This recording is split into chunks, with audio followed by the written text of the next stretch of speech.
السلام عليكم ورحمة الله وبركاته.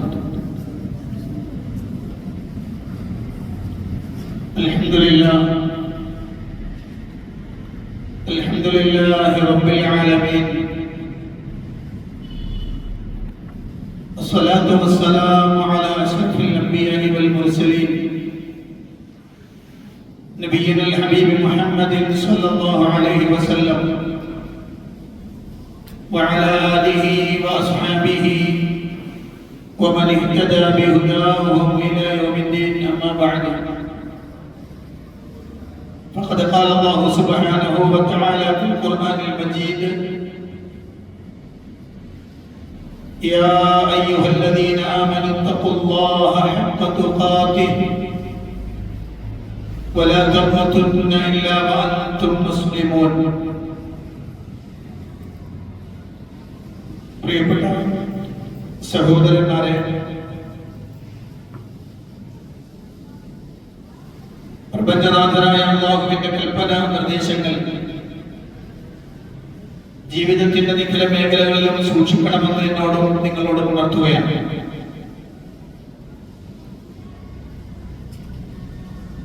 കിതാബ് തൗഹീദിലെ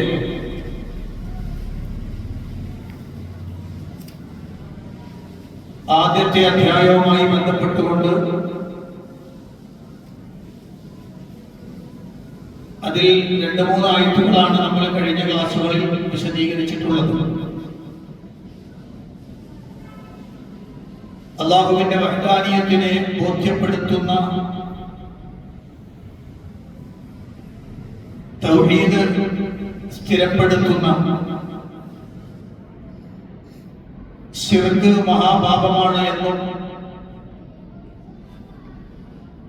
അത് സമ്പൂർണമായും വെടിയേണ്ടതാണെന്നുമുള്ള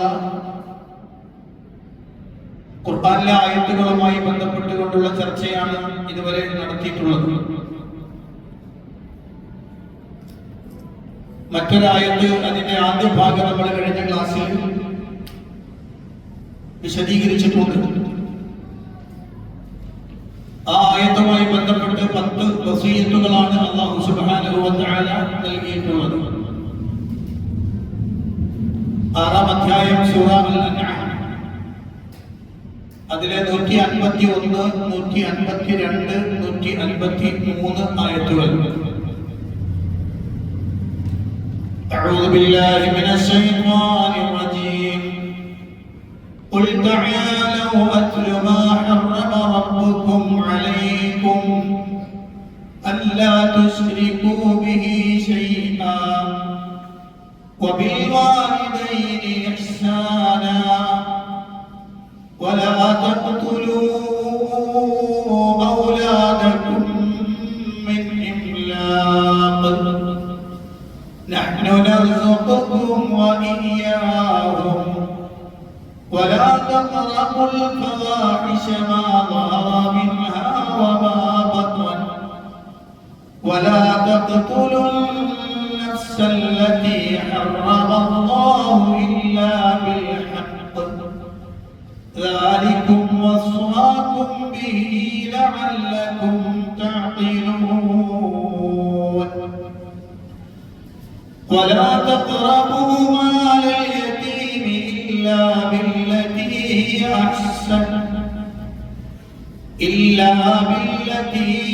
أحسن حتى يبلغ أشده وأوفوا الكيل والميزان بالقسط لا نكلف نفسا إلا وسعها وإذا قلتم فاعدلوا ولو كان ذا قربى وبعهد الله أوفوا ذلكم وصاكم به لعلكم تذكرون وأن هذا صراطي مستقيما فاتبعوه ولا تتبعوا السبل فتفرق بكم عن سبيله ذلكم وصاكم به لعلكم تتقون സൂറത്ത് അൻആമിലെ 151 മുതൽ 153 വരെ വരുന്ന ആയത്തുകളാണ് അല്ലാഹു സുബ്ഹാനഹു വ തആല പറഞ്ഞിട്ടുള്ളത്. ആ ആയത്തിൽ 10 വസിയത്തുകളാണ് അല്ലാഹു നൽകിയിട്ടുള്ളത്. ഖുൽ തആലൂ അത്ലു മാ ഹറമ റബ്ബുക്കും അലൈക്കും.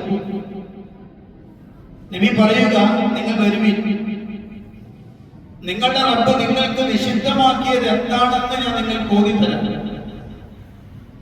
അല്ലാ തുശ്രികൂ ബിഹി ശൈഅ. നിങ്ങൾ അല്ലാഹുവിനോട് ഒന്നിനെയും പങ്കു ചേർക്കാതിരിക്കുക. വബിൽ വാലിദൈനി ഇഹ്സാന. നിങ്ങളുടെ മാതാപിതാക്കളോട് നന്മ പ്രവർത്തിക്കുക. വലാ തഖ്തുലൂ ഔലാദക്കും മിൻ ഇംലാഖ്. ദാരിദ്ര്യം നിമിത്തം നിങ്ങൾ നിങ്ങളുടെ സന്താനങ്ങളെ കൊലപ്പെടുത്തുകയും ചെയ്യരുത്. നഹ്നു നർസുഖുക്കും വഇയ്യാഹും. അവർക്കും നിങ്ങൾക്കും ഭക്ഷണം തരുന്നത്, ഉപജീവനം നൽകുന്നത് നാമാണ്. വലാ തഖ്റബുൽ ഫവാഹിശ മാ ദഹറ മിൻഹാ വമാ ബഖന. നീചവൃത്തികളെ, അവയിൽ നിന്ന് പ്രത്യക്ഷമായതിനെയും പരോക്ഷമായതിനെയും നിങ്ങൾ സമീപിക്കുകയും ചെയ്യരുത്. വലാ തഖ്തുലു നഫ്സല്ലതി ഹറമല്ലാഹു ഇല്ലാ ബിൽ ഹഖ്. അല്ലാഹു നിഷിദ്ധമാക്കി അഥവാ പവിത്രമാക്കി വെച്ച ദേഹത്തെ ന്യായപ്രകാരമല്ലാതെ കൊലപ്പെടുത്തുകയും ചെയ്യരുത്. ذَلِكُمْ وَصَّاكُمْ بِهِ لَعَلَّكُمْ تَعْقِلُونَ. ഇതൊക്കെ നിങ്ങൾ ബുദ്ധി കൊടുത്ത് ഗ്രഹിക്കുവാൻ വേണ്ടി നിങ്ങളോട് അല്ലാഹു വസിയത്ത് ചെയ്തിരിക്കുകയാണ്. وَلَا تَقْرَبُوا مَالَ الْيَتِيمِ إِلَّا بِالَّتِي هِيَ أَحْسَنُ حَتَّى يَبْلُغَ أَشُدَّهُ. ഏറ്റവും നന്നായതേതോ അതനുസരിച്ചല്ലാതെ അനാഥയുടെ ധനത്തെ നിങ്ങൾ സമീപിക്കുകയും ചെയ്യരുത്. അവൻ അവന്റെ ശക്തി അഥവാ പ്രായപൂർത്തി പ്രാപിക്കുന്നത് വരെ.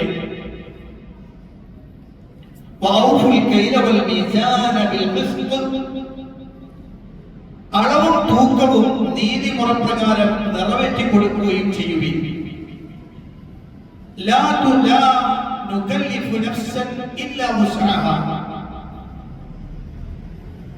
ഒരാത്മാവിനോടും ഒരാളോടും അതിന്റെ കഴിവനുസരിച്ചല്ലാതെ ശാസിക്കുകയില്ല.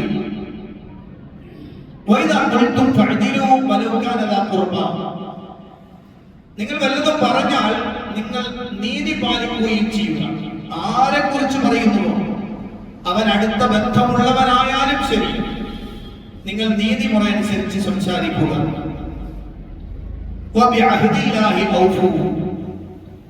അല്ലാഹുവിന്റെ കരാറിനെ നിങ്ങൾ നിറവേറ്റുകയും ചെയ്യുകയും. ذَلِكُمْ وَصَّاكُمْ بِهِ لَعَلَّكُمْ تَذَكَّرُونَ. ഇതൊക്കെ നിങ്ങൾ ഉറ്റാലോചിക്കുവാൻ വേണ്ടി അവൻ നിങ്ങളോട് വസിയത്ത് ചെയ്തിരിക്കുകയാണ്. 153-ാമത്തെ വചനം, وَأَنَّ هَذَا صِرَاطِي مُسْتَقِيمًا فَاتَّبِعُوهُ وَلَا تَتَّبِعُوا السُّبُلَ فَتَفَرَّقَ بِكُمْ عَنْ سَبِيلِهِ. ഇതാ എന്റെ പാത, നേരെ ചൊവ്വായ നിലയിൽ സ്ഥിതി ചെയ്യുന്നു ആ പാത. അതിനാൽ അതിനെ നിങ്ങൾ പിൻപറ്റിക്കൊള്ളുവിൻ. നിങ്ങൾ മറ്റു മാർഗങ്ങളെ പിൻപറ്റുകയും ചെയ്യരുത്. എന്നാൽ അവ നിങ്ങളെ അവന്റെ മാർഗം വിട്ട് ഭിന്നിപ്പിച്ചു കളയും. ذَلِكُمْ وَصَّاكُمْ بِهِ لَعَلَّكُمْ تَتَّقُونَ. അതൊക്കെ നിങ്ങൾ സൂക്ഷ്മത പാലിക്കുവാൻ വേണ്ടി അവൻ നിങ്ങളോട് വസിയത്ത് ചെയ്തിരിക്കുകയാണ്. ഈ ആയത്തുകൾ അല്ലാഹു 10ഓളം വസിയത്തുകളാണ് നൽകിയിട്ടുള്ളത്. 10 വസിയത്തുകളാണ് ഈ ആയത്തിൽ അല്ലാഹു നൽകിയിട്ടുള്ളത്. ഈ ആയത്തിന്റെ തുടക്കത്തിലുള്ള അതിന്റെ മഅനൽ ഇജ്മാലി, അതിന്റെ മുഴുവനായ അർത്ഥം എന്താണെന്ന് നമ്മൾ കഴിഞ്ഞ ക്ലാസ്സിൽ വിശദീകരിച്ചിട്ടുണ്ട്. ആ ആയത്ത് സമ്പൂർണമായി ഇന്ന് നമ്മളിന്ന് വിശദീകരിക്കുകയാണ്. 10 10 വസിയത്തുകളാണ് അല്ലാഹു പറഞ്ഞത്. വദാലിക ഫീമാ വസാഖും ബിഹി ഫീ ഹാദിഹിൽ വസായ അൽ-അശ്ർ അല്ലതി ഹിയ. ഇവിടെ അല്ലാഹു സുബ്ഹാനഹു വ തആല 10 വസിയത്തുകളാണ് നിങ്ങൾക്ക് വസിയത്ത് നൽകിയിട്ടുള്ളത്. അത് ഏതൊക്കെയാണ്? ഒന്ന്, അവ്വലൻ വസാഖും അല്ലാ തുശ്രികു ബിഹി ശൈആ. അല്ലാഹു നിങ്ങളോട് വസിയത്ത് ചെയ്യുകയാണ്, അവനോട് ഒന്നിനെയും നിങ്ങൾ പങ്കു ചേർക്കരുത്. വഹാദാ നഹിയുൻ അനി ശിർകി ഉമൂമൻ. ഈ വാചകം, ഈ ആയത്തിന്റെ ഈ ഭാഗം അല്ലാഹു സുബ്ഹാനഹു വ തആല മൊത്തമായും ശിർക്കിനെ അല്ലാഹു വിരോധിച്ചിരിക്കുകയാണ്. فشمل كل مشرك به من انواع المعبودات من دون الله وكل مشرك فيه من انواع العبادات. ഈ ആയത്തിൽ, ഈ വാചകത്തിലോടുകൂടി ഏതൊക്കെ മഅബൂദാത്തുകളുണ്ടോ, അല്ലാഹുവിലേക്ക് പങ്കുചേർക്കുന്ന, അല്ലെങ്കിൽ കുല്ല മുശ്രിക്കിൻ ബിഹി മിൻ അൻവാഇൽ മഅബൂദാത്തി മിൻ ദൂനില്ലാഹ്, അല്ലാഹുവിന് പുറമെ ആരാധിക്കപ്പെടുന്ന വിവിധങ്ങളായ ആളുകൾ. അത് നമ്മൾ നേരത്തെ പറഞ്ഞിരുന്നു. അത് നബിയാവട്ടെ, ഒലിയാവട്ടെ, സ്വലമാവട്ടെ, ആരുമാവട്ടെ, അല്ലാഹുവിന് പുറമെ ആരാധിക്കപ്പെടുന്ന, അല്ലാഹുവിലേക്ക് പങ്കുചേർക്കപ്പെടുന്ന എല്ലാത്തിനെയും ഉൾപ്പെടുത്തുന്നുണ്ട്. അതുപോലെ തന്നെ അല്ലാഹുവിൽ മറ്റൊന്നിനെ പങ്കുചേർക്കുന്ന തരത്തിലുള്ള ഇബാദത്തുകൾ ഏതൊക്കെയുണ്ടോ, നിസ്കാരം, ദുആ, സകാത്ത്, അങ്ങനെ തുടങ്ങുന്ന എന്തും ആയിക്കോട്ടെ, ഏത് ഇബാദത്തുകളും അതെല്ലാം ഉൾപ്പെടുത്തുന്നതാണ്. അപ്പൊ ഇബാദത്തുകളെയും ഉൾപ്പെടുത്തുന്നുണ്ട്, മഅബൂദുകളെയും ഉൾപ്പെടുത്തുന്നുണ്ട് ഈ വാചകം. വലാ തുശ്രികു ബിഹി ശൈആ. ഈ ആയത്തിന്റെ പ്രത്യേകത, ഒന്നാമത്തെ വസിയത്ത് അല്ലാഹു ചെയ്യും, നിങ്ങൾ ഒരു മഅബൂദിനെയും അല്ലാഹുവിന് പുറമെ അല്ലാഹുവിലേക്ക് ചേർക്കരുത്. ഒരു ഇബാദത്തും നിങ്ങൾ അല്ലാഹു അല്ലാത്തവരിലേക്ക് ചേർക്കരുത്. എന്ന് പറഞ്ഞാൽ ഇബാദത്ത് മുഴുവനും അല്ലാഹുവിനാവണം, ആരാധ്യനായി അവനെ മാത്രമായിരിക്കണം ചെയ്യേണ്ടത്. ഒന്നും അവനോട് പങ്കു ചേർക്കപ്പെടാൻ പാടുള്ളതല്ല എന്നതാണ് അൽ വസിയത്തുൽ ഊല. രണ്ടാമത്തെ വസിയത്ത് അൽ വസിയത്തു അദ്ദാനിയ വവസാഖും അൻ തുഹ്സിനു ബിൽ വാലിദൈനി ഇഹ്സാന. നിങ്ങൾ നിങ്ങളുടെ മാതാപിതാക്കളോട് നന്മ ചെയ്യണമെന്നതാണ് അല്ലാഹുവിന്റെ രണ്ടാമത്തെ വസിയത്ത്. അതെങ്ങനെ? ബിബിർഹിമാ വഹിഫ്ദിഹിമാ വസിയാനതിഹിമാ വതഅതിഹിമാ ബിഗൈരി മഅസിയത്തില്ലാഹ്. നിങ്ങൾ മാതാപിതാക്കൾക്ക് ഗുണം ചെയ്യണം, അവരെ സംരക്ഷിക്കണം, അവരെ സൂക്ഷിക്കണം. അല്ലാഹുവിന്റെ കൽപ്പനയ്ക്ക് എതിരായ രൂപത്തിൽ, അതല്ലാത്ത ഏത് കാര്യങ്ങളിലും നിങ്ങൾ അവരെ രണ്ടുപേരെയും അനുസരിക്കണം. അല്ലാഹുവിനെതിരായി മാതാപിതാക്കൾ പറഞ്ഞാൽ അനുസരിക്കാൻ പാടില്ല. അത് ഖുർആൻ നസ്സായി പറഞ്ഞതാണ്. وَإِنْ جَاهَدَاكَ عَلَى أَنْ تُشْرِكَ بِي مَا لَيْسَ لَكَ بِهِ عِلْمٌ فَلَا تُطِعْهُمَا وَصَاحِبْهُمَا فِي الدُّنْيَا مَعْرُوفًا. നിങ്ങളുടെ മാതാപിതാക്കൾ നിങ്ങളോട് അല്ലാഹുവിൽ പങ്കുചേർക്കാൻ കൽപ്പിച്ചാൽ നിങ്ങൾ അത് സ്വീകരിക്കണം. മറ്റൊരു പ്രസിദ്ധമായ വചനമാണ് ലാ ത്വാഅത ലിമഖ്ലൂഖിൻ ഫീ മഅസിയത്തിൽ ഖാലിഖ്. ലാ ത്വാഅത ലിമഖ്ലൂഖിൻ ഫീ മഅസിയത്തിൽ ഖാലിഖ്. സൃഷ്ടാവിനോട് അനുസരണക്കേട് കാണിക്കുന്ന തരത്തിൽ സൃഷ്ടിക്ക് അനുസരണമില്ല. അത് ഏത് സൃഷ്ടിയാണ്? അയ്യക്കാൻ ആരായാലും ശരി, ആരാണെങ്കിലും ശരി, സൃഷ്ടാവ് അല്ലാഹു സുബ്ഹാനഹു വ തആല പഠിപ്പിച്ചതിനെതിരാണോ എങ്കിൽ സ്വീകരിക്കാൻ പാടില്ല. അത് വളരെ ഗൗരവമുള്ള ഒരു വിഷയമാണ്. അതുമായി ബന്ധപ്പെട്ട് നമ്മൾ പരിശോധിക്കുമ്പോ അത് മാതാപിതാക്കളെന്ന് മാത്രമല്ല, വലിയ ശൈഖുമാരാണെങ്കിലും പാടില്ല. അല്ലാഹുവിന്റെ കൽപ്പനക്കെതിരായി ആര് പറഞ്ഞാലും സ്വീകരിക്കാൻ തരമില്ല. കാരണം ശാരിഅ് അല്ലാഹുവാണ്. അവന് മഅസിയത്താകുന്ന രൂപത്തിൽ ഒരാളെയും അനുസരിക്കാൻ പാടില്ല. അപ്പൊ അവന്റെ ജീവിതത്തിൽ അള്ളാഹുവിനോടുള്ള ബന്ധം കഴിഞ്ഞാൽ ഏറ്റവും അധികം ബന്ധം മാതാപിതാക്കളോടാണ്. ആ മാതാപിതാക്കളാണെങ്കിലും ശരി അള്ളാഹുവിന് മഅസിയത്താകുന്ന രൂപത്തിലാണ് കൽപ്പിക്കുന്നതെങ്കിൽ അനുസരിക്കേണ്ടത്. എന്നാൽ അവരെ ഉപദ്രവിക്കാനും പാടില്ല. അൽ വസിയ്യത്തു സാലിസ, മൂന്നാമത്തെ വസിയ്യത്ത്, വവസ്വാകും അല്ലാ തഖ്തുലു ഔലാദകും മിൻ ഇംലാഖ്. മൂന്നാമത്തെ വസിയ്യത്ത്, നിങ്ങൾ നിങ്ങളുടെ സന്താനങ്ങളെ ദാരിദ്ര്യം നിമിത്തം കൊന്നുകളയരുത്. ഐ ലാ തജിദു ബനാതകും വലാ തഖ്തുലു അബ്നാഅകും ഖശ്യത്തൽ ഫഖർ. ദാരിദ്ര്യത്തെ ഭയന്ന് നിങ്ങളുടെ ആൺകുട്ടികളെ നിങ്ങൾ കൊന്നുകളയരുത്, പെൺകുട്ടികളെ നിങ്ങൾ കുഴിച്ചുമൂടുകയും ചെയ്യരുത്. അങ്ങനെ ഒരു സമ്പ്രദായം ഉണ്ടായിരുന്നു മക്കക്കാർക്ക്. പെൺകുട്ടികൾ ജനിച്ചു വീണാൽ ജീവനോടെ കുഴിച്ചുമൂടിയിരുന്ന ഒരു സമ്പ്രദായമുണ്ട്. അത് പല കാരണങ്ങൾ അതിനുണ്ടാകാം. പലപ്പോഴും ദാരിദ്ര്യ ഭയം മൂലമാണ്, അവർക്ക് കൂടി ചെലവ് കൊടുക്കേണ്ടി വരും, അപ്പൊ ചെലവ് ഏറും എന്നതുകൊണ്ട് മക്കളെ കൊന്നുകളയുന്ന ഒരു സമ്പ്രദായം ഉണ്ടായിരുന്നു. ഈ കാലഘട്ടത്തിൽ അതിന്റെ പരിഷ്കരിച്ച രൂപങ്ങളുണ്ട്.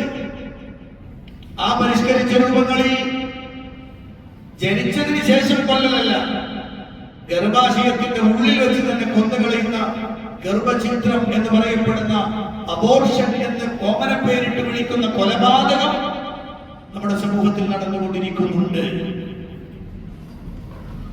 അല്ലാഹു പറയുന്ന മൂന്നാമത്തെ വസിയ്യത്ത് ലാ തഖ്തുലു ഔലാദകും ഖശ്യത ഇംലാഖ്. കാരണം എന്താണ്? ഫഇന്നി റാസിഖുകും വറാസിഖുഹു. നിങ്ങൾക്ക് ഉപജീവനം നൽകുന്നത് ഞാനാണ്, അവർക്ക് ഉപജീവനം കൊടുക്കുന്നവൻ ഞാനാണ്. നിങ്ങളുടെ ഉപജീവനം അവൻ, അവരുടെ ഉപജീവനവും അവൻ തന്നെ. ഈ വാചകം പറയുമ്പോ മുഹീദ്ദീൻ ശൈഖ് റഹിമഹുള്ളയുടെ വളരെ പ്രസിദ്ധമായ ഒരു വാക്കുണ്ട്. മനുഷ്യൻ കണ്ണു തുറന്ന് ശരിക്കും മനസ്സിലാക്കേണ്ടുന്ന, കാതു തുറന്ന് കേൾക്കേണ്ടുന്ന ഗൗരവമുള്ള വാക്കാണ്. അല്ലാഹു അല്ലാത്തവരുടെ അടുത്ത് റിസ്ക് തേടി പോകുന്നവനെ വിമർശിച്ചുകൊണ്ട് മുഹീദ്ദീൻ ശൈഖ് റഹിമഹുള്ള ചോദിക്കുന്ന ചോദ്യം ഇതാണ്: ഏ മനുഷ്യ, മൻ അത്അമക വഅന്ത ത്വിഫ്ലുൻ ഫീ ബത്നി ഉമ്മിക. മൻ അത്അമക, ആരാണ് നിനക്ക് ഭക്ഷണം നൽകിയത്? വഅന്ത ത്വിഫ്ലുൻ ഫീ ബത്നി ഉമ്മിക, നിന്റെ ഉമ്മയുടെ ഉദരത്തിൽ, നിന്റെ ഉമ്മയുടെ ഗർഭാശയത്തിൽ നീ കുഞ്ഞായി, ശിശുവായി അവിടെ വളരുമ്പോ നിന്റെ വളർച്ചയ്ക്ക് ആവശ്യമായ ഉപജീവനം നൽകിയവൻ ആരാണ്?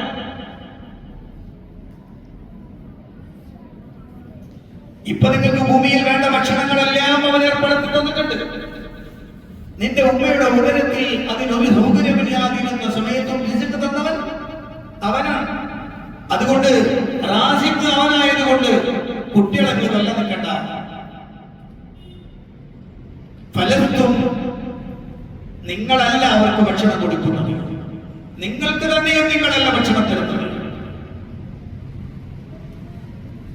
നിങ്ങൾക്ക് തന്നെ ഉപജീവനം നിങ്ങളല്ലല്ലോ ഉണ്ടാക്കുന്നത്, അത് തന്നതല്ലേ. അവരുടെ ഉപജീവനവും അന്ന് തരുന്നതാണ്. അതുകൊണ്ട് മൂന്നാമത്തെ വസിയ്യത്ത്, നിങ്ങൾ നിങ്ങളുടെ മക്കളെ കൊന്നുകളയരുത്.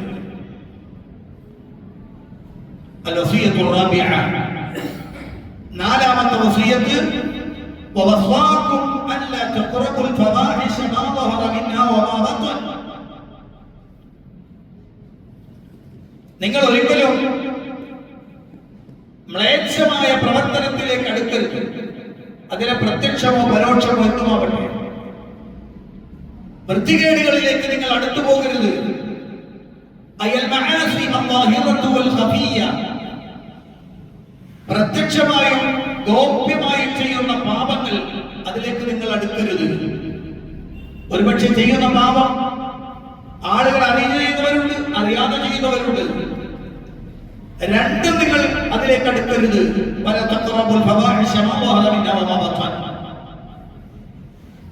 അത് കുറച്ചുകൂടി ഗൗരവമുള്ള ഒരു വാക്കാണ്. അല്ലാഹു സുബ്ഹാനഹു വ തആല നൽകുന്ന വസിയ്യത്താണ്. അൽ വസിയ്യത്തുൽ ഖാമിസ, അഞ്ചാമത്തെ വസിയ്യ, വവസ്വാക്കും അല്ലാ തഖ്തുലു നഫ്സല്ലതി ഹറമല്ലാഹു ഖത്ലഹാ. കൊല്ലൽ അല്ലാഹു നിഷിദ്ധമാക്കിയ ഒരു ദേഹത്തെയും നിങ്ങൾ കൊല്ലരുത്. ഒരു ദേഹത്തെയും നിങ്ങൾ ഹനിക്കാൻ പാടില്ല, കൊലപാതകം ചെയ്യാൻ പാടില്ല. എന്ന് പറഞ്ഞാൽ വഹിയ നഫ്സുൽ മുഅ്മിന, അത് വിശ്വാസിയായ ദേഹമാണ്. വിശ്വാസിയായ ദേഹം മാത്രമാണോ? അല്ല. വൽ മുആഹദതു, അഹദ് ചെയ്യപ്പെട്ടതും കരാർ ചെയ്യപ്പെട്ടതുമായ ദേഹം.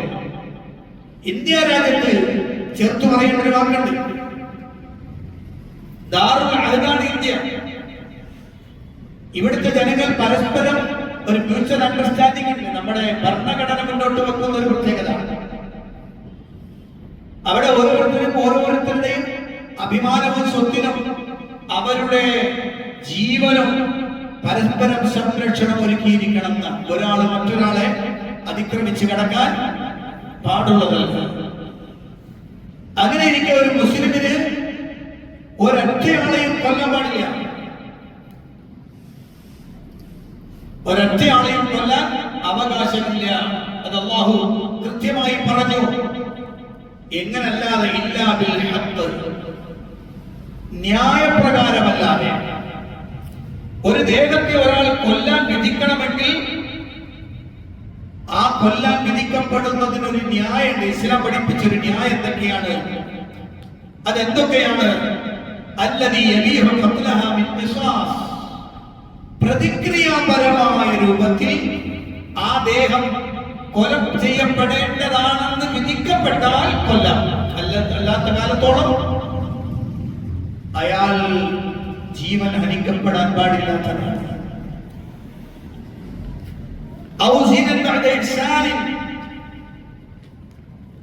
അല്ലെങ്കിൽ വ്യഭിചാര കുറ്റത്തിന് പിടിക്കപ്പെട്ടു, ഇസ്ലാമിക കോടതി എറിഞ്ഞു കൊല്ലാൻ വിധിക്കപ്പെട്ടു കഴിഞ്ഞാൽ ആ ദേഹത്തെ എന്ത് ചെയ്യാം? എറിഞ്ഞു കൊല്ലാമെന്നത് മാത്രം. അല്ലെങ്കിൽ ഇസ്ലാമികമായ ഒരു രാജ്യത്ത്, ഇസ്ലാമിക ഭരണം നടക്കുന്ന ഒരു രാജ്യത്ത് പരിശുദ്ധ ഇസ്ലാമിന്റെ ആശയത്തിനെതിരായി ഇസ്ലാമിൽ നിന്ന് പുറത്തുപോയി യുദ്ധത്തിലേക്ക് എത്തി, ആ യുദ്ധത്തിലൂടെ തന്നെ സമൂഹത്തിൽ കുഴപ്പമുണ്ടാക്കിക്കൊണ്ടിരിക്കുമ്പോൾ അയാൾ ഇസ്ലാമിക കോടതിയിൽ അയാളെ കൊണ്ടുവരപ്പെടുകയും വിധി പറയപ്പെടുകയും ചെയ്താൽ അങ്ങനെ ക്യാപിറ്റൽ പണിഷ്മെന്റ് വിധിക്കപ്പെടുന്ന ആളെയല്ലാതെ ഒരു ദേഹത്തെ കൊല്ലാൻ പാടില്ല. അതാണ് വലാ തഖ്തുലു നഫ്സല്ലതി ഹറമല്ലാഹു ഇല്ലാ ബിൽ ഹഖ്. അൽ വസിയ്യത്തു സാദിസ, ആറാമത്തെ വസിയ്യത്ത്, വവസ്വാക്കും അല്ലാ തഖറബു മാലൽ യതീം ഇല്ലാ ബില്ലതി ഹിയ അഹ്സൻ. അനാഥയുടെ ധനം ഏറ്റവും നല്ല രൂപത്തിലല്ലാതെ അതിനോട് നിങ്ങൾ അടുക്കരുത്. ആരാണ് അനാഥ? ആരാണ് അനാഥ?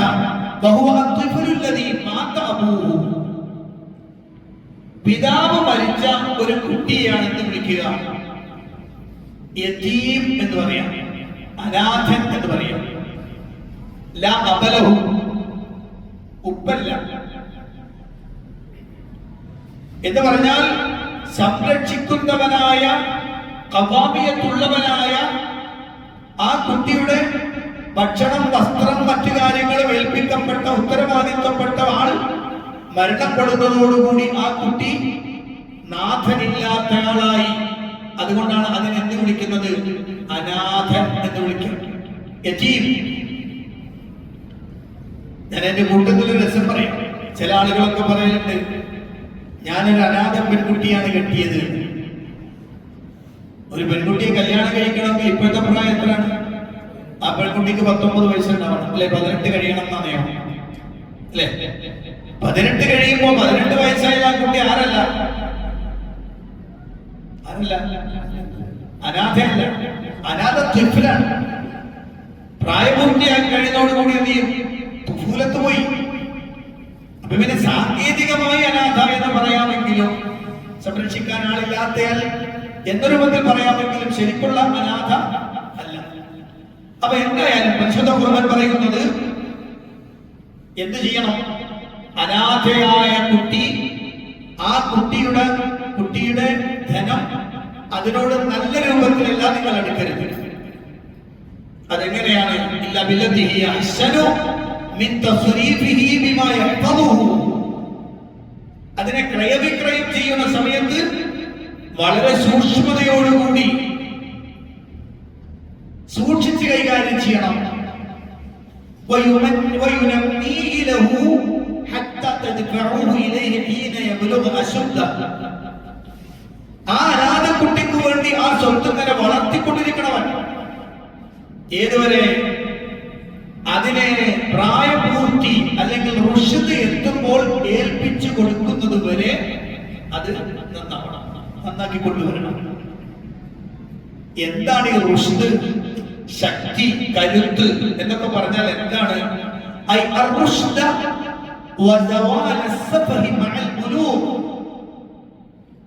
പ്രായപൂർത്തി എത്തി ആ കുട്ടിക്ക് സമ്പത്ത് കൈകാര്യം ചെയ്യാനുള്ള പക്വതയും പാകതയും എത്തുന്നത് വരെ,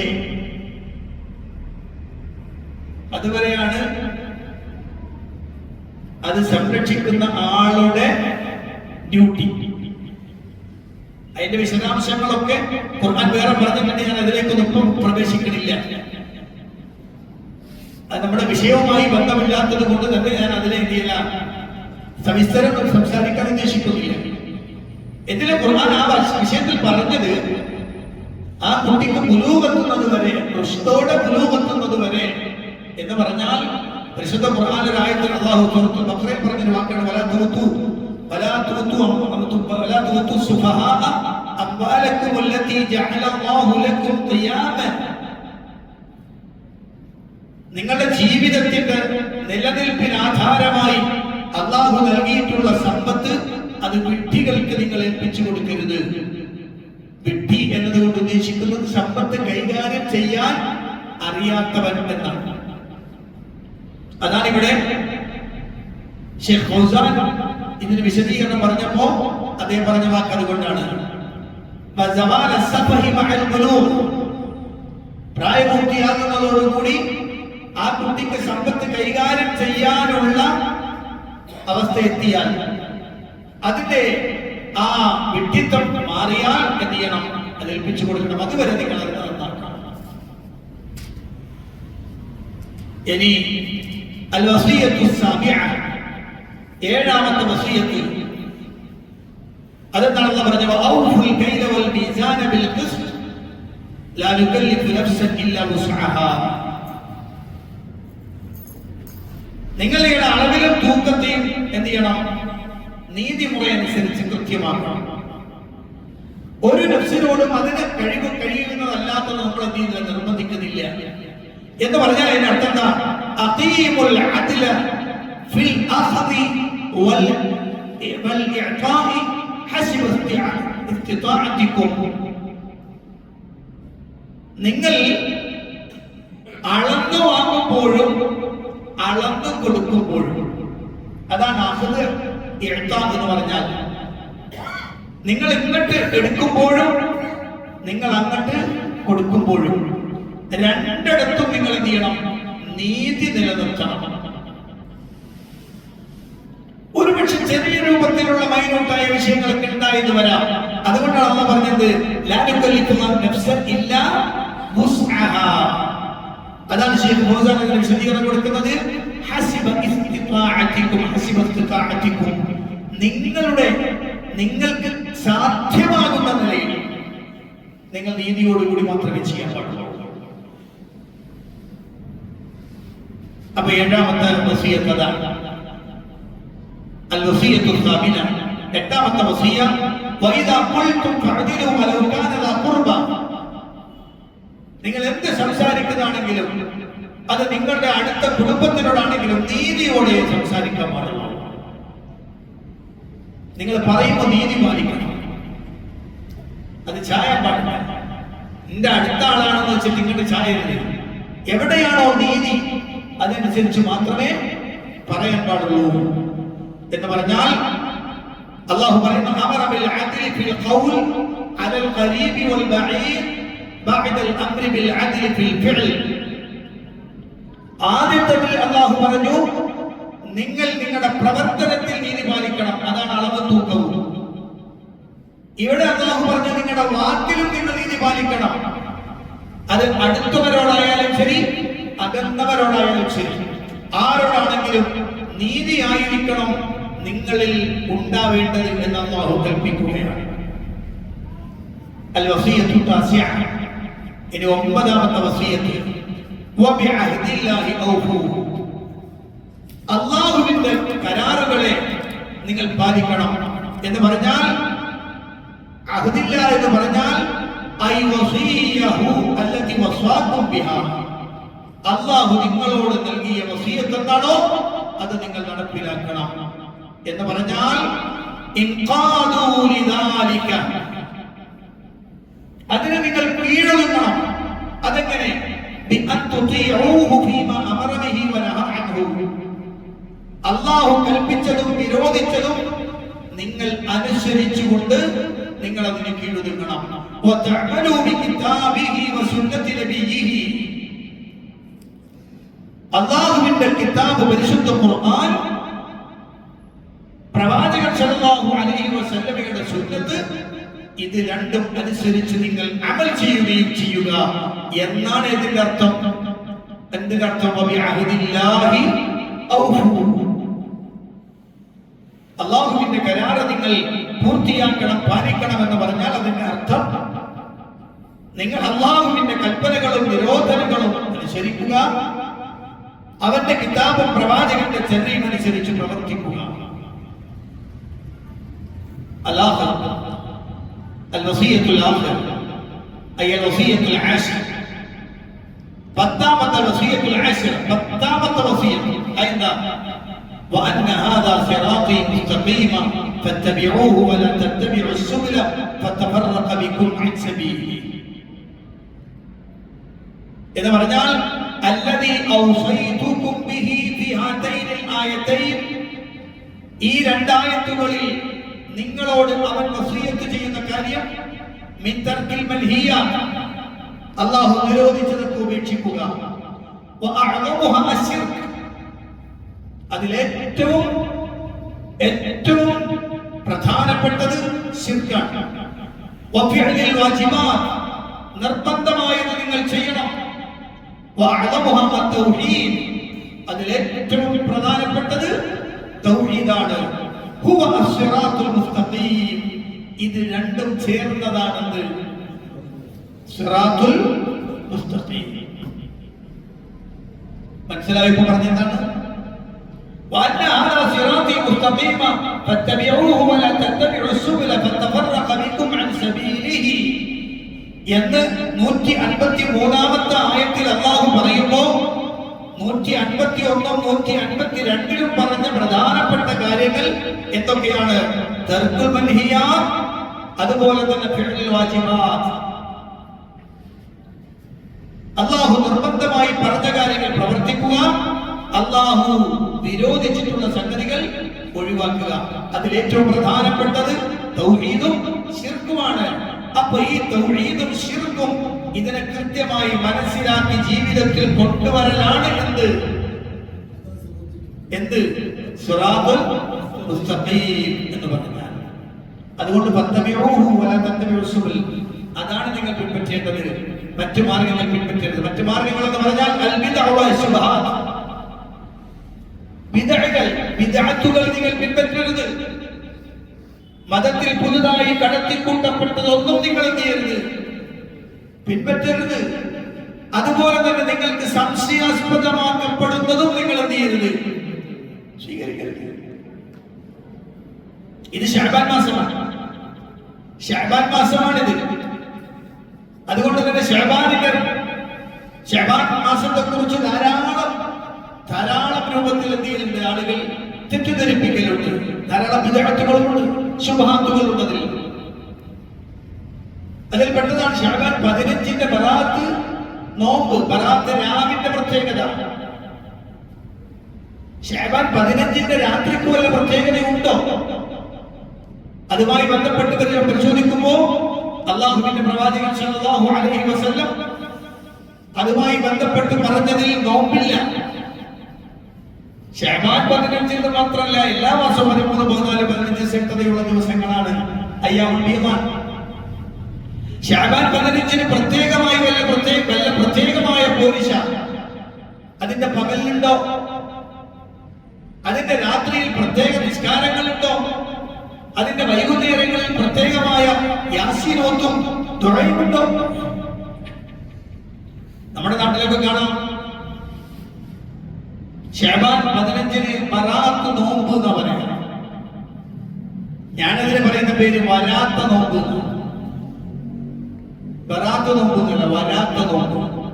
വരാത്ത നോമ്പ് എന്ന് പറയാൻ അർത്ഥം ഒരു പുണ്യവും വരാത്ത നോമ്പ് എന്നാണ്. 15 മാത്രം തഫ്സീസാക്കിക്കൊണ്ട് പിടിക്കുന്ന നോമ്പ് ഒരു പ്രതിഫലം ലഭിക്കാത്തതാണെന്ന് മാത്രമല്ല, അത് ബിദ്അത്താണ്, ശിക്ഷ കിട്ടുന്നതാണ്. അന്ന് അസറിന് ശേഷം 3 യാസീൻ ഓതുന്ന ആളുകളാണ് അല്ലേ? 3 യാസീൻ ഓതുന്ന ആളുകളുണ്ട്. ഏത് ഫിഅ്ൽ പ്രകാരമാണെന്നറിയില്ല, ഒക്കെ ശുബ്ഹാത്താണ്, ഒക്കെ ബിദ്അത്തുകളാണ്. അല്ലാഹുവിന്റെ റസൂൽ സല്ലല്ലാഹു അലൈഹി വസല്ലം ചെയ്തില്ല, സ്വഹാബത്തിന് അറിയില്ല, താബിഈങ്ങൾക്ക് അറിയില്ല, അങ്ങനത്തെ ഒരാളെ പരിചയപ്പെടുത്തിയില്ല. അന്നത്തെ രാത്രിയിൽ 100 റക്അത്ത് നിസ്കരിക്കണം, സ്വലാത്തുർ റഗായിബ് എന്ന പേരിൽ. അത്തരം നിസ്കാരങ്ങൾ നിർവഹിക്കുന്നവരുണ്ട്. അതൊക്കെ ഇഹ്യാഉൽ ഉലുമുദ്ദീൻ എന്ന കിതാബിൽ ഇമാം ഗസ്സാലി രേഖപ്പെടുത്തിയിട്ടുണ്ട് എന്ന് ചില ആളുകൾ പറയാറുണ്ട്. ശരിയാണ്, ഇമാം ഗസ്സാലിയുടെ കിതാബിൽ ധാരാളം അബദ്ധങ്ങളുണ്ട്. അതിൽ മൗദൂആയതും ദഈഫായതുമായ ധാരാളം ഹദീസുകൾ കടന്നുകൂടിയിട്ടുണ്ട്. അതുകൊണ്ട് തന്നെയാണ് പിൽക്കാലത്ത് ആ വിഷയം ചർച്ച ചെയ്ത പണ്ഡിതന്മാര് പറഞ്ഞു, ഇഹ്യാഉൽ ഉലുമുദ്ദീൻ കണ്ടതുകൊണ്ട് നിങ്ങൾ നീല വഞ്ചിതരാവണ്ട. ഖൂത്തുൽ ഖുലൂബ് എന്ന ഗ്രന്ഥമുണ്ട്. ആ ഖൂത്തുൽ ഖുലൂബ് എന്ന കിതാബിൽ വിചാരി വർത്തമാനങ്ങൾ വന്നിട്ടുണ്ട്. അത് കണ്ടത് നിങ്ങൾ വഞ്ചിതരാവണ്ട, കാരണം അതൊന്നും അസുറുള്ളതല്ല. മനസ്സിലായോ? അപ്പൊ ഈ ആയത്തിൽ അല്ലാഹു പറഞ്ഞത് ഫത്തബിഉഹു വലാ തത്തബിഉസ് സുബുൽ, മറ്റു മാർഗങ്ങൾ നിങ്ങൾ പിൻപറ്റരുത് എന്ന് പറഞ്ഞാൽ ബിദ്അത്തും ശുബ്ഹാത്തും നിങ്ങൾ എന്ത് ചെയ്യരുത്? പിൻപറ്റരുത്. അങ്ങനെ വന്നാൽ ഫതഫറഖ ബികും അൻ സബീലി, അല്ലാഹുവിന്റെ മാർഗമായ സിറാത്ത് മുസ്തഖീമിൽ നിന്നും അത് നിങ്ങളെ തെറ്റിച്ചു കളയും. സബീൽ അത് നിങ്ങളെ മാറ്റിക്കൊണ്ടുപോകും, ചായച്ചുകൊണ്ടുപോകും, മതത്തിൽ നിന്ന് തെറ്റിച്ചുകൊണ്ടുപോകും. അതുകൊണ്ട് നിങ്ങൾ ശ്രദ്ധിക്കണം എന്നാണ് അല്ലാഹു സുബ്ഹാനഹു വ തആല ഈ ആയത്തിലെ 10 വസിയത്തുകൾ. മനസ്സിലായോ? 10 വസിയത്തുകൾ. സൂറത്തുൽ അൻആം 151, 152, 153 ആയത്തുകളിൽ 10 വസിയത്തുകൾ അല്ലാഹു നൽകുന്നുണ്ട്. ഇനി ഈ ആയത്തുകളും ഈ നമ്മുടെ അധ്യായവുമായി, നമ്മുടെ ബാബുമായി എന്ത് ബന്ധമാണുള്ളത് എന്ന് കൂടി പരിശോധിക്കണം. മുനാസബത്തുൽ ആയാത്തിൽ ബാബ് അന്ന അല്ലാഹു സുബ്ഹാനഹു ذكر فيها جملا من المحرمات. അല്ലാഹു സുബ്ഹാനഹു വ തആല ഈ ആയത്തുകളിൽ അല്ലാഹു നിഷിദ്ധമാക്കിയ ചില വാചകങ്ങൾ, ചില പ്രസ്താവനകൾ അല്ലാഹു പറയുന്നുണ്ട്. ഇബ്തദഅഹ ബിന്നഹി അനിശ് ശിർക്ക്. അല്ലാഹു ആ വിഷയങ്ങളെ ആരംഭിക്കുന്നത് ശിർക്കിനെ വിരോധിച്ചുകൊണ്ടാണ്. വന്നഹി യഖ്തദിഉൽ അംറ ബിത്തൗഹീദ് ബിൽ ഇഖ്തിലാ. ശിർക്ക് പാടില്ല എന്ന് പറഞ്ഞാൽ അതിൽ നിന്ന് പെട്ടെന്ന് ബോധ്യപ്പെടുന്ന ഒരു കാര്യമുണ്ട്. എന്ത് വേണം? തൗഹീദാണ് വേണ്ടത്. മനസ്സിലായോ? ശിർക്ക് പാടില്ല എന്ന് റബ്ബ് പറഞ്ഞാൽ ആ അംറ് നമുക്ക് മനസ്സിലാക്കി തരുന്നുണ്ട്, തൗഹീദാണ് വേണ്ടത് എന്ന്. ഫദല്ല ദാലിക അലാ അന്ന തൗഹീദ ഔജബുൽ വാജിബാത്ത്.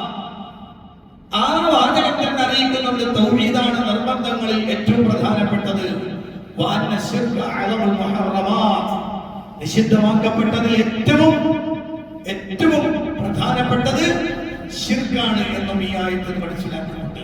അപ്പോ ഈ ആയത്ത്, ഈ വാചകങ്ങൾ, ഈ ആയത്തുകൾ ഈ വിഷയവുമായി ചേർത്ത് വെക്കുമ്പോൾ മനസ്സിലാകുന്ന പ്രധാനപ്പെട്ട വിഷയമാണ്.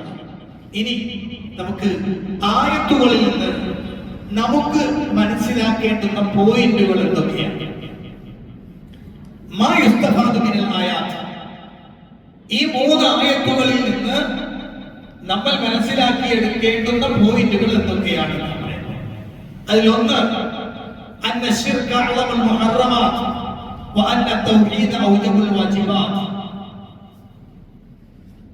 ഒന്ന്, അല്ലാഹു നിഷിദ്ധമായ കാര്യങ്ങളിൽ, നിഷിദ്ധമാക്കിയ കാര്യങ്ങളിൽ ഏറ്റവും പ്രധാനപ്പെട്ടത് ശിർക്കാണെന്നും അല്ലാഹു നിർബന്ധമാക്കിയ കാര്യങ്ങളിൽ ഏറ്റവും നിർബന്ധമായത് തൗഹീദാണ് എന്നും ഈ ആയത്തിൽ നിന്നും നമുക്ക് മനസ്സിലാകുന്നു.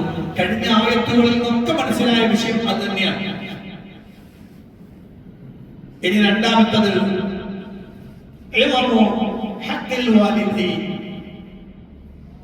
മാതാപിതാക്കളോടുള്ള ബാധ്യതയുടെ പ്രാധാന്യം അല്ലാഹു പറയാം.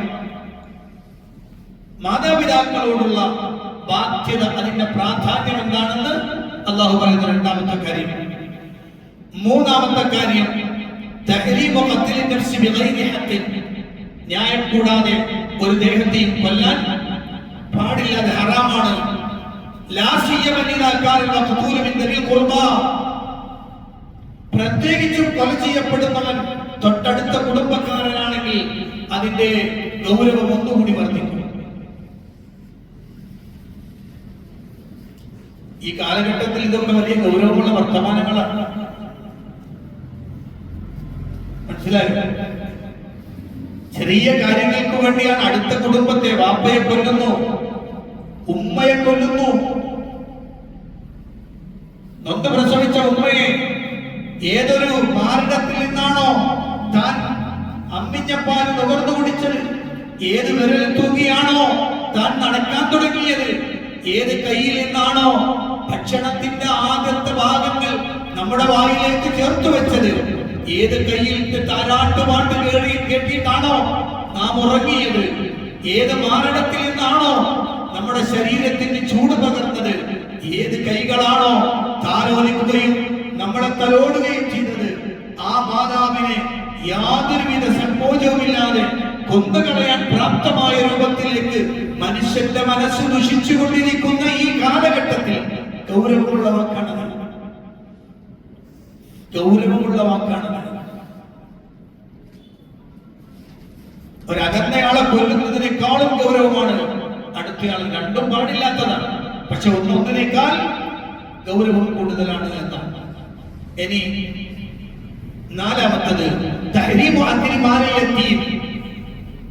അനാഥയുടെ ധനം തിന്നൽ നിഷിദ്ധമാണ്. മശ്റൂഇയ്യത്തുൽ അമലി അലാ ഇസ്ലാഹി. എന്നാൽ ഇസ്ലാം പഠിപ്പിച്ചിട്ടുള്ള, നിയമമാക്കിയിട്ടുള്ള വിഷയമോ ആ സമ്പത്തിനെ നന്നാക്കലാണ്. യതീമിന്റെ ധനത്തെ നശിപ്പിക്കാതെ അതിനെ പരിപോഷിപ്പിക്കുകയാണ് വേണ്ടത് എന്ന് ഇസ്ലാം പഠിപ്പിക്കുന്നു. 5 വുജൂബുൽ അദ്ലി ഫിൽ അഖ്വാലി വൽ അഫ്ആലി അൽ ഖരീബി വൽ ബഈദ്. വാക്കിലും പ്രവൃത്തിയിലുമെല്ലാം അടുത്തവരോടും അകന്നവരോടുമൊക്കെ നീതി പാലിക്കൽ നിർബന്ധമാണ് എന്നറിയിക്കുന്നു. 6 വുജൂബുൽ വഫാഇ ബിൽ അഹദ്. കരാർ പാലിക്കണം, അത് നിർബന്ധമാണ് എന്ന് അല്ലാഹു പഠിപ്പിക്കുകയാണ്. ആരോടുള്ള കരാറാണെങ്കിലും അത് പാലിക്കൽ നിർബന്ധമാണ്.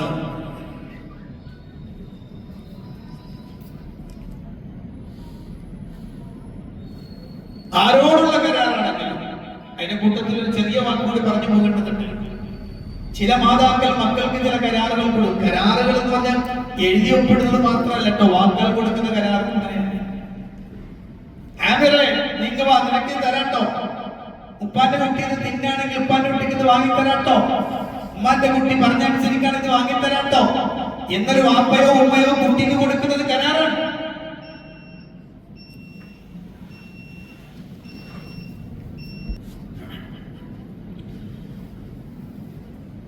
അപ്പൊ മാതാപിതാക്കൾ മക്കളോട് നൽകുന്ന ഈ വാഗ്ദാനങ്ങൾ അതൊരു തരം കരാറാണ്. അതുകൊണ്ടാണ് ആമിർ റളിയല്ലാഹു അൻഹു പറഞ്ഞൊരു വാചകം, ഞാൻ ചെറിയ കുട്ടിയായിരിക്കുന്ന സമയത്ത് ഒരിക്കൽ വിശ്വദാസൻ എന്റെ വീട്ടിലേക്ക് വരികയാണ്. ഞാൻ കളിക്കാൻ വേണ്ടി ഇറങ്ങിയ ഉടൻ അപ്പൊ എന്റെ ഉമ്മ വിളിച്ചു പറഞ്ഞു, ആമറെ നീ ഉമ്മ അനക്ക് തരാം. അപ്പൊ നബി സല്ലല്ലാഹു അലൈഹി വസല്ലം അദ്ദേഹത്തിന്റെ ഉമ്മയോട് ചോദിച്ചു, നീ എന്ത് കൊടുക്കാമെന്നാണ് പറഞ്ഞത്? അപ്പോ ആമർ റളിയല്ലാഹു അൻഹു ഉമ്മ പറഞ്ഞത്, എന്റെ ഉമ്മ പറഞ്ഞു ഈത്തപ്പഴമാണ് കൊടുക്കാന്ന് പറഞ്ഞത്. അത് കൊടുക്കണട്ടോ, ഇല്ലെങ്കിൽ നീ അവനോട് വഞ്ചന നടത്തിയെന്നാണ്. മനസ്സിലായോ? നിങ്ങൾ കരാറുകൾ പാലിക്കൽ നിർബന്ധമാണ് എന്ന് അല്ലാഹു സുബ്ഹാനഹു വ തആല പറയുമ്പോൾ എല്ലാ കരാറുകളും അതിന്റെ ഉള്ളിൽ വരുന്നുണ്ട്. എഴുതിയതോ എഴുതാത്തതോ എന്തോ ആവട്ടെ. അപ്പൊ ശരിക്കും അല്ലാഹു സുബ്ഹാനഹു വ തആല ഇവിടുന്ന് ഈ ആയത്തിലൂടെ പഠിപ്പിച്ചു തരുന്ന ആറാമത്തെ വിഷയം വുജൂബുൽ വഫാഇ ബിൽ അഹദ്. ഏഴാമത്തേത് വുജൂബ് ഇത്തിബാഇ ദീനിൽ ഇസ്ലാം വ തർക്കി മഅദാ. ഇസ്ലാം ദീൻ, മതപരമായി ഇസ്ലാം എന്താണോ പറഞ്ഞത് അതിനെ പിന്തുടരൽ നിർബന്ധമാണ്. അതുപോലെ തന്നെ തർക്കി മഅദാഹു, അതല്ലാത്തതൊക്കെ ഒഴിവാക്കുകയുമാണ്. ഏത് കാര്യത്തിലും ദീൻ എന്താണോ അത് സ്വീകരിക്കണം, ദീനിൽ ഇല്ലാത്തതുണ്ട് അത് ഒഴിവാക്കണം. എട്ടാമത്തത് അന്ന തഹ്ലീല വത്തഹ്രീമ ഹഖ്ഖുൻ ലില്ലാഹ്. അന്ന തഹ്രീമ വത്തഹ്ലീല ഹഖ്ഖുൻ ലില്ലാഹ്. ഒരു കാര്യം ഹറാമാണെന്ന് പറയണമെങ്കിൽ, ഒരു കാര്യം ഹലാലാണെന്ന് പറയണമെങ്കിൽ അത് അല്ലാഹുവിന്റെ ബാധ്യതയാണ്, അവനാണത് പറയേണ്ടത്. ഏതെങ്കിലും ഒരു കാര്യം ഞാൻ ഹറാമാണെന്ന് പറയാൻ പാടില്ല, അതൊക്കെ ഹലാലാണെന്ന് പറയാനും എനിക്ക് അവകാശമില്ല. ഇല്ലാ മാ ഹറമ അല്ലാഹു വ റസൂലുഹു ഇല്ലാ മാ ഹല്ലല അല്ലാഹു വ റസൂലുഹു. അല്ലാഹുവും റസൂലും ഹറാമാക്കിയത് എന്താണോ അതെനിക്ക് പറയാം, അല്ലാഹുവും റസൂലും ഹലാലാക്കിയത് എന്താണോ അത് പറയാം.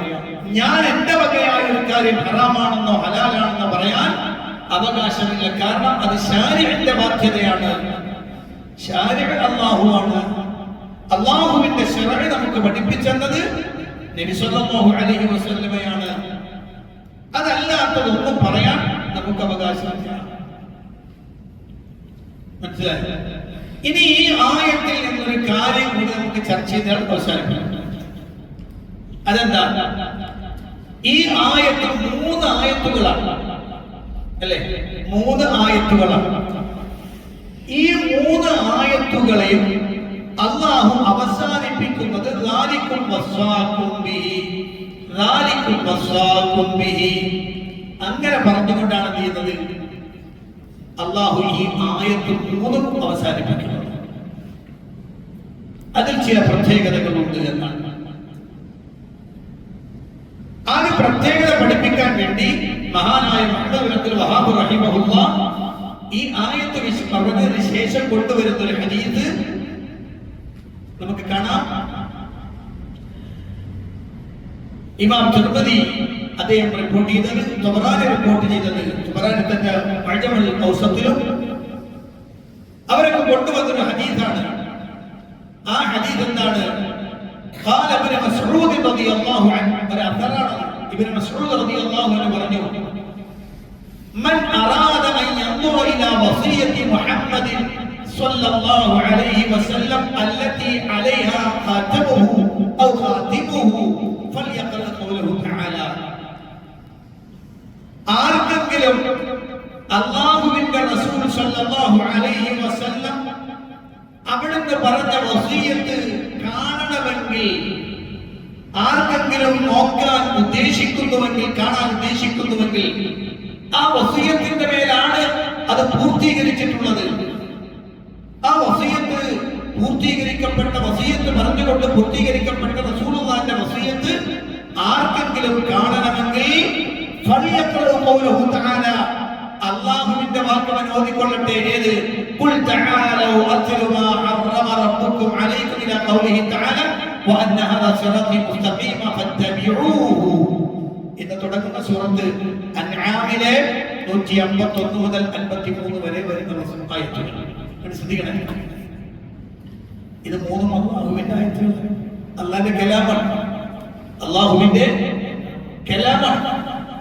പക്ഷെ ഈ കലാം അല്ലാഹു സുബ്ഹാനഹു വ തആല പറഞ്ഞ ഖുൽ നബി പറഞ്ഞു കൊടുക്കുന്ന ഞങ്ങൾ പോയി തരാം. എന്നിട്ട് റസൂൽ പറയുന്നത് ഇത് അല്ലാഹുവിന്റെ വസിയത്താണ് എന്ന് പറഞ്ഞാൽ അതിന്റെ അർത്ഥം എന്താണ് എന്ന് കൂടി മനസ്സിലാക്കണം. അതിന്റെ അർത്ഥം അല്ലാഹു സുബ്ഹാനഹു വ തആല ഈ ആയത്തിലൂടെ പറഞ്ഞു തരുന്ന ഒരു പ്രധാനപ്പെട്ട വിഷയം അന്ന റസൂല സ്വല്ലല്ലാഹു അലൈഹി വസല്ലം ലൗ വസ്സാ ലം യൂസി ഇല്ലാ ബിമാ വസ്സാ ബിഹി അല്ലാഹു തആല وإن الله قد وصى بما في هذه الآيات لأن سبحانه قد ختم كل آية منها بقوله ذلكم وصاكم به. അതാണ് ഇതിന്റെ പ്രത്യേകത. എന്താ? പ്രവാചകൻ സല്ലല്ലാഹു അലൈഹി വസല്ലം അവിടുന്ന് വസിയത്ത് നൽകിയാൽ ലം യൂസി ഇല്ലാ ബിമാ വസ്സാ ബിഹി അല്ലാഹു തആല, അല്ലാഹു വസിയത്ത് ചെയ്തുകൊണ്ടല്ലാതെ നബി തങ്ങൾ വസിയത്ത് ചെയ്യില്ല. കാരണം അല്ലാഹു ഈ ആയത്തിൽ വസിയത്ത് ചെയ്തിട്ടുണ്ട്. അത് ആരുടെ വസിയത്താണ്? റസൂലുള്ളാഹി സ്വല്ലല്ലാഹു അലൈഹി വസല്ലം. കാരണം നബി സല്ലല്ലാഹു അലൈഹി വസല്ലം വസിയത്ത് ചെയ്യുന്നത് അല്ലാഹു വസിയത്ത് ചെയ്തതേ പറയൂ, അല്ലാത്ത നബി തങ്ങൾ വസിയത്തായി പറയില്ല. മനസ്സിലായോ ഞാൻ പറഞ്ഞത്? അതുകൊണ്ടാണ് ഇസ്ലാമിന്റെ അടിത്തറ നബി സല്ലല്ലാഹു അലൈഹി വസല്ലം പറഞ്ഞത് എന്താണോ അത് പൂർണ്ണമായും സ്വീകരിക്കണമെന്ന് പറയാൻ കാരണം അല്ലാഹുവിന്റെ റസൂൽ പറഞ്ഞാൽ അത് ആര് പറഞ്ഞതാ? അല്ലാഹു പറഞ്ഞതാ. വമാ യന്തിഖു അനിൽ ഹവാ ഇൻ ഹുവ ഇല്ലാ വഹ്യു യൂഹാ. അല്ലാഹുവിന്റെ ഹബീബ് സല്ലല്ലാഹു അലൈഹി വസല്ലം അവിടുന്ന് സ്വന്തം ഇച്ഛപ്രകാരം ഒന്നും സംസാരിച്ചിട്ടില്ല, അല്ലാഹുവിന്റെ വഹി ഇല്ലാതെ. അപ്പോൾ അവിടുന്ന് നമ്മളോട് തരുന്ന ഏത് വസിയത്തും ഏത് അമ്രും ഏത് നഹിയും അതെല്ലാം അല്ലാഹുവിന്റേതാണ്. മനസ്സിലായോ? ഞാൻ അതിലേക്ക് ഒരു വാചകം കൂടി ചേർത്ത് വെക്കണം. അബ്ദുല്ലാഹി ഇബ്നു മസ്ഊദ് റളിയല്ലാഹു അൻഹു തന്നെ പറയുന്ന സംഗതി, ഈ സ്ത്രീകൾ മുടി ചേർത്ത് വെക്കണ സ്വഭാവം, മുടി ചേർക്കുക, അതുപോലെ തന്നെ പച്ച കുത്തുക, പല്ലുകൾ രാകുക, ഇങ്ങനെയൊക്കെ ചെയ്യുന്ന തജ്മീലാത്തുകൾക്ക് വേണ്ടി ചെയ്യുന്ന പണികൾ. ഇത് അല്ലാഹു സുബ്ഹാനഹു വ തആല അവരെ ലഅനത്ത് ചെയ്തിട്ടുണ്ട് എന്ന് പറഞ്ഞു. അപ്പോൾ സ്വാഭാവികമായും ഒരു സ്ത്രീ ഇബ്നു മസ്ഊദിനോട് ചോദിക്കുന്നുണ്ട്, ഞാൻ അല്ലാഹുവിന്റെ ഖുർആനിന്റെ ആദ്യം മുതൽ അവസാനം വരെ ഓതി നോക്കിയിട്ടുണ്ട്, നിങ്ങൾ ഈ പറഞ്ഞത് ഞാൻ കണ്ടിട്ടില്ലല്ലോ, എവിടെയാണുള്ളത്? അല്ലാഹുവിന്റെ റസൂൽ സല്ലല്ലാഹു അലൈഹി വസല്ലം അവിടുന്ന് അല്ലാഹു ലഅനത്ത് ചെയ്തിരിക്കുന്നു എന്ന് പറഞ്ഞു. യഥാർത്ഥത്തിൽ അല്ലാഹുവിന്റെ കിതാബിൽ എന്തില്ല? ആ വാചകത്തിൽ വന്നുകൊണ്ടുള്ള ലഅനത്തില്ല. അപ്പൊ രണ്ട് ചട്ടകൾക്കുള്ളിലുള്ളത് ഞാൻ ഓതി നോക്കിയിട്ടുണ്ട്, പക്ഷേ ഞാൻ അല്ലാഹുവിന്റെ കിതാബിൽ അത് കണ്ടില്ലല്ലോ. ഇബ്നു മസ്ഊദ് റളിയല്ലാഹു അൻഹുവിനോട് പറഞ്ഞപ്പോ ഇബ്നു മസ്ഊദ് റളിയല്ലാഹു അൻഹു ചോദിച്ച ചോദ്യമുണ്ട്. അല്ലാഹുവിന്റെ ഖുർആനിൽ ഒരു ആയത്തുണ്ട്, വമാ ആതാകുമുർ റസൂലു ഫഖുദൂഹു വമാ നഹാകും അൻഹു ഫന്തഹൂ. ഇത് അല്ലാഹുവിന്റെ ഖുർആനിലെ ഉണ്ട്, അല്ലാഹുവിന്റെ ഖുർആനിലുണ്ട്. അപ്പൊ ഇതിന്റെ അർത്ഥം എന്താ? അല്ലാഹുവിന്റെ റസൂൽ നിങ്ങൾക്ക് എന്ത് കൊണ്ടുവന്നോ അത് നിങ്ങൾ സ്വീകരിക്കണം, അല്ലാഹുവിന്റെ റസൂൽ നിങ്ങൾക്ക് എന്ത് വിരോധിച്ചോ അത് നിങ്ങൾ ഒഴിവാക്കണം. എന്ന് പറഞ്ഞാൽ അല്ലാഹു ഒരു കാര്യം വിരോധിച്ചിട്ടുണ്ട്, അല്ലാഹുവിന്റെ റസൂൽ സല്ലല്ലാഹു അലൈഹി വസല്ലം പറഞ്ഞാൽ അതെന്താണ്? അത് അല്ലാഹു പറഞ്ഞത് തന്നെയാണ്.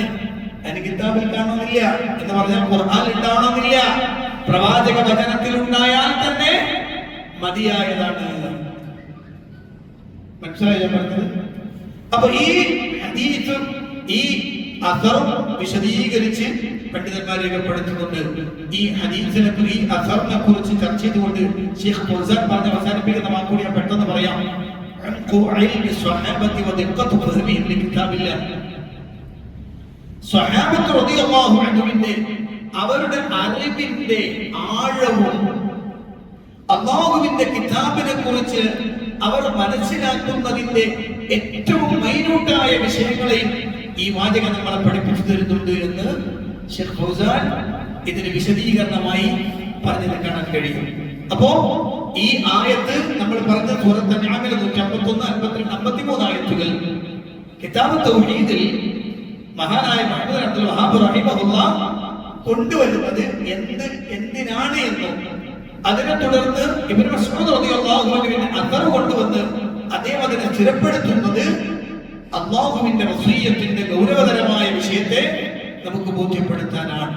അപ്പൊ നിങ്ങൾ ആലോചിച്ചപ്പോൾ നമ്മുടെ സമൂഹത്തിൽ എത്രയോ ആളുകൾ ഇതിന്റെ ഗൗരവമൊന്നും അറിയുന്നില്ല, അല്ലാഹുവിന്റെ വഹ്ദാനിയത്തിന്റെ പ്രത്യേകത മനസ്സിലാക്കണില്ല, തൗഹീദിന്റെ പ്രാധാന്യം മനസ്സിലാക്കുന്നില്ല.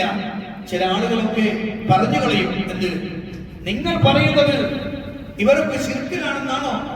അങ്ങനെയെങ്കിൽ എന്റെ ഉസ്താദ് അവര് മുശ്രിക്കാണെങ്കിൽ ഞാനും മുശ്രിക്കായിക്കോളാം, എന്റെ ഉസ്താദ് നരകത്തിലാണോ ഞാനും നരകത്തിലായിക്കോളാം എന്ന് പറയുന്ന അതിധിക്കാരപരമായ വർത്തമാനം അവരെ പറയാൻ പ്രേരിപ്പിക്കുന്നത് ഇത് മനസ്സിലാകാത്തത് കൊണ്ടാണ് എന്ന് കൂടി ഞാൻ അതിലേക്ക് ചേർത്ത് വെക്കാൻ അല്ലാഹു അനുഗ്രഹിക്കുമാറാവട്ടെ. ഇനി നമ്മൾ കഴിഞ്ഞ ക്ലാസ് പറഞ്ഞ പോലെ എന്തെങ്കിലും സംശയം ഉണ്ടെങ്കിൽ പെട്ടെന്ന് ചോദിക്കാം. ഈ വിഷയ സംബന്ധിയായ ചോദ്യം മാത്രമാണ് മതി, മറ്റുള്ളത് പറയാനുള്ള നേരമില്ലാത്തതുകൊണ്ടാണ്. ഇവിടെ വാദിക്കും എന്ന് പറയാൻ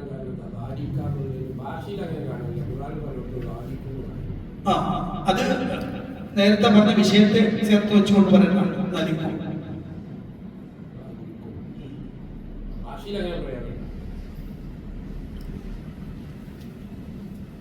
ഇസ്ലാമിന്റെ എതിരായി ഒരാൾ വന്നു കഴിഞ്ഞാല് അദ്ദേഹത്തെ കൊല്ലണമെന്ന് കേരളത്തിൽ പല ഉദ്യോഗാദികൾ പറഞ്ഞു. ഏതാണ് ശരി? അതെ, ഇസ്ലാമിനെതിരായി ആരെങ്കിലും വന്നാൽ അവനെ കൊന്നുകളയണമെന്ന് ആണ് ഇസ്ലാമിന്റെ നിയമം എന്നാണ് യുക്തിവാദികൾ പറയുന്നത്. അങ്ങനെയാണെങ്കിൽ പിന്നെ ലോകത്തൊരിടത്തും ഇസ്ലാമിനെതിരായ മനുഷ്യന്മാരുണ്ടാവില്ല എന്ന് വേണ്ടി വരും അല്ലെ? പ്രത്യേകിച്ച് നിങ്ങൾ നോക്കൂ, ധാരാളം മുസ്ലിം രാജ്യങ്ങളുണ്ട്, മുസ്ലിം മെജോറിറ്റി പ്രദേശങ്ങൾ. ആ മുസ്ലിം മെജോറിറ്റി പ്രദേശങ്ങൾ എന്തായാലും അവിടെ ഭരിക്കുന്നത് മുസ്ലിങ്ങളാണ്, അവിടുത്തെ നിയമം ഇസ്ലാമുമായി ബന്ധപ്പെട്ടതാണ്. അങ്ങനെയെങ്കിൽ മുസ്ലിം അല്ലാത്ത ഇസ്ലാമിനെതിരായിട്ടുള്ള ഒരാളും അവിടെ പണിക്ക് നിൽക്കാൻ പാടില്ല, ഓരോന്നോട് ജീവിക്കാൻ പാടില്ല. എന്നാൽ ആ രാജ്യത്തിന്റെ പൗരത്വമുള്ള അമുസ്ലിങ്ങൾ വരെ ഉണ്ട്, ഇവൻ സൗദിയിൽ വരെ. സൗദി അടക്കം UAE അടക്കം പല രാജ്യങ്ങളിലും മുസ്ലിങ്ങൾ അല്ലാത്തവർ പോലും വന്നിട്ടുണ്ട്. ആ രാജ്യത്തിന്റെ പൗരത്വമുള്ളവരുണ്ട്, വെറും പണിക്കാരെന്നല്ല, ജോലിക്കാരെന്നല്ല, പൗരത്വമുള്ളവർ വരെ അവിടെ ഉണ്ട്. അതിന്റെ അർത്ഥം എന്താ? ഈ ആശയം, ഈ പറയുന്നത് ഇസ്ലാമിനെ തെറ്റിദ്ധരിപ്പിക്കാൻ വേണ്ടിയിട്ട് പറയുന്ന വർത്തമാനം മാത്രമാണ്, അതിൽ യാതൊരുവിധ കഴമ്പുമില്ല എന്ന് കേൾക്കുന്ന ആളുകൾക്ക് ബോധ്യമാണ്. പിന്നെ ഇസ്ലാമിനൊരു വിഷയം പറഞ്ഞിട്ടുണ്ടെങ്കിൽ അത് എന്തായിരിക്കും? ഇസ്ലാമിക രാഷ്ട്രം, ഒരു മുസ്ലിം രാഷ്ട്രം, ഇസ്ലാമിക നിയമപ്രകാരം കാര്യങ്ങൾ നടത്തിക്കൊണ്ടിരിക്കുന്ന ഒരു രാജ്യം. ആ രാജ്യത്തിന്റെ നിയമങ്ങൾ ഇസ്ലാമിന്റെ നിയമങ്ങൾ ഉണ്ടാകും. അവിടെ ഒരു വിഷയം വന്നാൽ മുസ്ലിം അമുസ്ലിം വ്യത്യാസമില്ലാതെ ഏതാണോ നീതി അതായിരിക്കും നടപ്പിലാക്കുക. പ്രവാചകൻ സ്വല്ലല്ലാഹു നടപ്പിലാക്കിയതും അങ്ങനെയാണ്. ഒരൊറ്റ സംഭവം ഞാൻ പെട്ടെന്ന് പറയും. ഇസ്ലാമിന്റെ ശത്രുവായി പറയപ്പെടുന്ന ആളാണ് ജൂതന്മാർ. ഇസ്ലാമിനെ തകർക്കാൻ വേണ്ടി പണിയെടുക്കുന്നവരാണ്. ഒളിഞ്ഞും തെളിഞ്ഞും റസൂലുള്ളാഹിനെ ഉപദ്രവിച്ചവർ കൂടിയായിരുന്നു ജൂതന്മാർ. അതേ ജൂതന്മാരിൽപ്പെട്ട ഒരാളും പ്രവാചകന്റെ അനുയായികളിൽപ്പെട്ട ഒരാളും തമ്മിൽ ഒരു വിഷയത്തിൽ തർക്കമുണ്ടായി.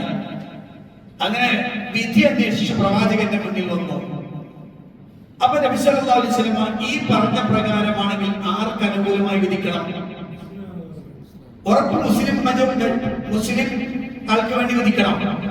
കാരണം മറ്റേ ആൾക്ക് ശബ്ദിക്കാൻ പോലും, അയാൾക്ക് വേണ്ടി വാദിക്കാൻ പോലും ആ നാട്ടിൽ ആരുണ്ടാവില്ല.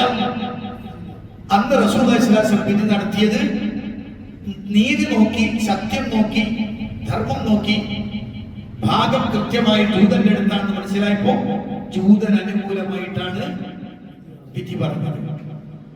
അത് മുസ്ലിമിനെ പ്രയാസപ്പെടുത്തി. അയാൾ പിന്നീട് അബൂബക്കർ സിദ്ദീഖ് അടുത്ത് പോകാമെന്ന് പറഞ്ഞു. ചരിത്രത്തിൽ കാണാം നമുക്ക്. അപ്പൊ ജൂതൻ ചോദിക്കുന്നുണ്ട്, നിങ്ങളെ ഏറ്റവും വലിയ നേതാവ് മുഹമ്മദ് നബി അല്ലേ സല്ലല്ലാഹു അലൈഹി വസല്ലം, അദ്ദേഹം വിധി പറഞ്ഞില്ലേ, ഇനി എന്തിനാ അബൂബക്കർ, അല്ല നമുക്കൊന്ന് പോയി നോക്കാം. അങ്ങനെ ചെന്നു വിഷയം പറഞ്ഞു. റസൂലുള്ള പറഞ്ഞതാണ് ശരി എന്ന് പറഞ്ഞ് അബൂബക്കർ വിട്ടു. അപ്പോ ഈ മുസ്ലിം വീണ്ടും അസംതൃപ്തി പ്രകടിപ്പിച്ചു. നമുക്കൊരു കാര്യം ഉമറിന്റെ അടുത്ത് കൂടി ഇത് പോയി നോക്കാം. ഉമർ കുറച്ചുകൂടി തീവ്രതയുള്ള മനുഷ്യനാണ്. അങ്ങനെ ചരിത്രത്തിൽ കാണാം, ജൂതൻ പറഞ്ഞു ഇനി പോണോ. അങ്ങനെ പോയി ഉമർ തന്നെ അടുത്ത് ചെന്നതാണ്. ഈ വിവരം കേട്ട ഉമർ നിൽക്ക്, ഞാൻ പോരാന്ന് പറഞ്ഞു. അകത്തേക്ക് പോയി തന്റെ ആളെടുത്തുകൊണ്ട് വന്ന് ജൂതന്റെ നേരെ വെട്ടുമെന്നാണ് വിചാരിച്ചത്. പക്ഷെ നേരെ വെട്ടുകൊണ്ടത് മുസ്ലിമിനാണ്. മുസ്ലിമിന്റെ തലയിലിട്ട് മുറിച്ചു കളഞ്ഞതാണ്.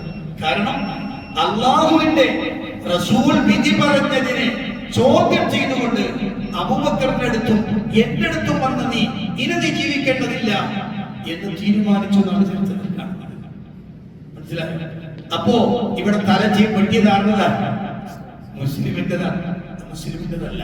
അപ്പൊ ഞാൻ പറഞ്ഞു വരുന്നത്, യഥാർത്ഥത്തിൽ ഇത് യുക്തിവാദികൾ, അതുപോലെ തന്നെ ലിബറലിസ്റ്റുകൾ, ഭൗതികവാദികൾ ഇസ്ലാമിനെ തെറ്റിദ്ധരിപ്പിക്കാൻ ജനങ്ങൾക്കിടയിൽ പ്രചരിപ്പിച്ചുകൊണ്ടിരിക്കുന്ന ഒരു വാദം മാത്രമാണ്.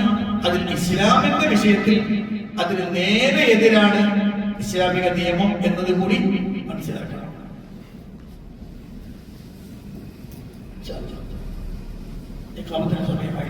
നമുക്ക് ബാക്കി അടുത്ത ക്ലാസ്സിലാക്കാം. അനുഗ്രഹിക്കുമാറാവട്ടെ.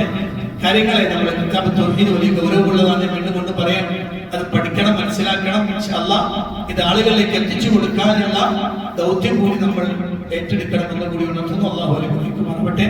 അള്ളാഹുവിന്റെ വഹദാനിയത്തിനെ മനസ്സിലാക്കി അത് ജീവിതത്തിൽ പകർത്തി മുന്നോട്ട് പോകാനുള്ള തൗഫീഖ് നൽകട്ടെ. സുബ്ഹാനക അല്ലാഹുമ്മ വബിഹംദിക അശ്ഹദു അല്ലാ ഇലാഹ ഇല്ല അൻത അസ്തഗ്ഫിറുക വഅതൂബു ഇലൈക്. വസല്ലല്ലാഹു അലാ ഖൈരിൽ നബിയിന മുഹമ്മദിൻ വആലിഹി വസഹ്ബിഹി അജ്മഈൻ. വൽഹംദുലില്ലാഹി റബ്ബിൽ ആലമീൻ. അസ്സലാമു അലൈക്കും വറഹ്മത്തുള്ളാഹി വബറകാതുഹു.